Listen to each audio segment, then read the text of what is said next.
En Ukraine, la guerre conventionnelle fait rage. Les drones déciment l'adversaire. Et pourtant, une autre armée s'est levée. Du jamais vu dans une guerre moderne. Des milliers d'anonymes y participent avec leur téléphone. Ils envoient des crypto-monnaies à l'Ukraine.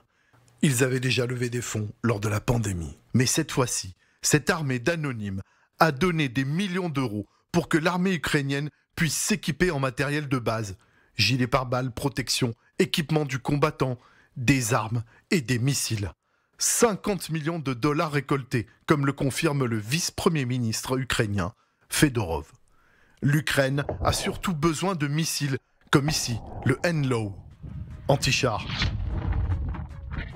ou le Stinger, la hantise des pilotes russes, comme sur ces images récentes diffusées sur les réseaux. En Russie, les crypto-monnaies ont permis aux oligarques les plus avisés de sécuriser leurs fonds et éviter ainsi les sanctions imposées par l'Occident. Comment ? La décentralisation et le partage sur la blockchain, base des cryptos, permet de payer ou d'épargner. Sauf que la banque, dans ce cas, c'est vous. Depuis des années, la Russie investit dans des fermes de minage de crypto, là où se calculent ces monnaies numériques. Les investissements s'accélèrent, notamment avec la Chine. Quant aux vendeurs d'armes russes, les sanctions glissent sur les plus malins, comme nous l'avons constaté ici dans ce discret port européen.